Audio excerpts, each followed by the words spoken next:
Saudari-saudara yang terkasih di dalam Tuhan Yesus, marilah kita berdoa. Doa yang diajarkan oleh Tuhan Yesus sendiri. Dalam nama Bapa dan Putra dan Roh Kudus. Amin.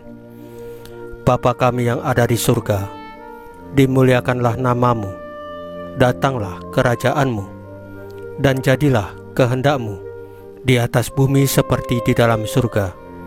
Berilah kami rejeki pada hari ini, dan ampunilah kesalahan kami, seperti kami pun mengampuni yang bersalah kepada kami. Dan janganlah masukkan kami ke dalam pencobaan, tetapi bebaskanlah kami dari yang jahat. Ya Roh Kudus, hadirlah saat ini untuk memimpin dan membimbing kami dalam membaca firman Tuhan Yesus dan merenungkannya, sehingga kami dapat mengerti maknanya dan dapat kami laksanakan dalam hidup kami sehari-hari di tengah masyarakat kami. Pembacaan Injil Matius bab 19 ayat 16 sampai dengan ayat 22. Menabur kekayaan di kerajaan Allah.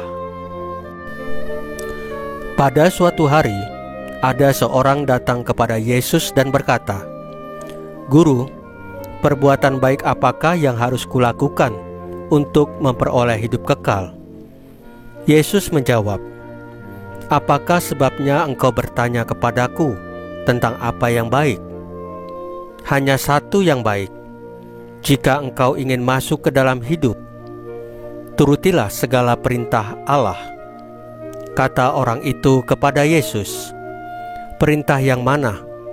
Kata Yesus, "Jangan membunuh, jangan berzina, jangan mencuri, jangan mengucapkan saksi dusta, hormatilah ayah dan ibumu, dan kasihilah sesamamu, manusia, seperti dirimu sendiri."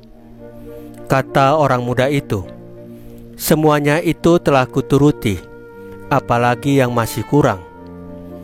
Lalu Yesus berkata, "Jika engkau hendak sempurna, pergilah, jualah segala milikmu, dan berikanlah itu kepada orang-orang miskin.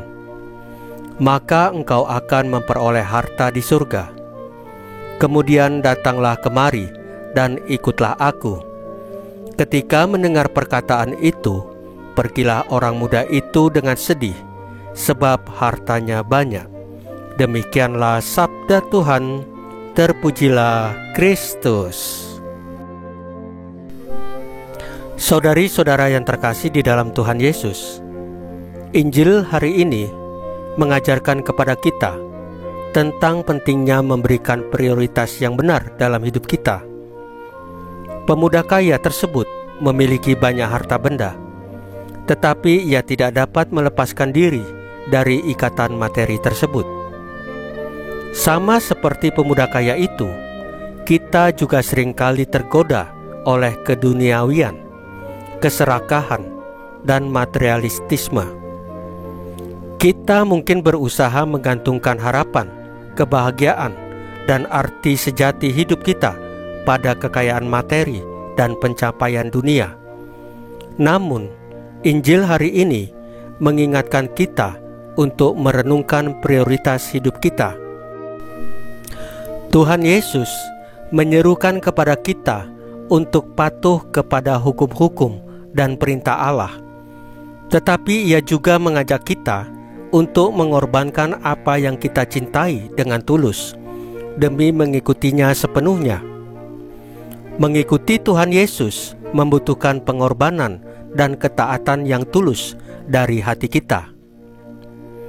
Renungan ini mengajak kita untuk melihat ke dalam diri kita sendiri dan menggali apa yang sebenarnya menjadi tujuan hidup kita, yaitu apakah kita mementingkan kekayaan materi atau kekayaan rohani yang mendalam. Tuhan Yesus mengundang kita untuk meninggalkan apa yang menghalangi kita untuk mengikutinya, yaitu segala yang mengikat kita pada dunia ini, dan memberikan diri, hati, dan akal budi kita sepenuhnya kepadanya. Mengabdi kepada Tuhan Yesus dengan tulus berarti menggantikan keserakahan dan keterikatan kita dengan kemurahan hati dan pelayanan kepada sesama. Saudari-saudara yang terkasih di dalam Tuhan Yesus, marilah kita berdoa. Ya Tuhan Yesus yang Maha Pengasih, terima kasih atas pengajaran-Mu yang mendalam dalam Injil hari ini. Bantulah kami untuk melepaskan segala yang mengikat kami pada dunia ini dan mendapatkan harta, yaitu kehidupan kekal bersama-Mu. Berilah kami kemurahan hati yang besar untuk berbagi dengan orang-orang yang membutuhkan dan semangat pengabdian yang tulus kepadamu, kepada sesama. Salam Maria, penuh rahmat, Tuhan sertamu. Terpujilah engkau di antara wanita, dan terpujilah buah tubuhmu Yesus. Santa Maria Bunda Allah, doakanlah kami yang berdosa ini, sekarang dan waktu kami mati. Ya Tuhan Yesus, tambahkanlah iman kami hanya kepadamu saja, karena hanya Engkaulah Tuhan dan Juru Selamat kami satu-satunya, tidak ada yang lain. Dalam nama Bapa dan Putra dan Roh Kudus. Amin.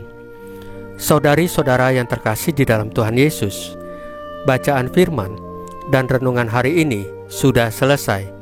Tuhan Yesus memberkati kita semua.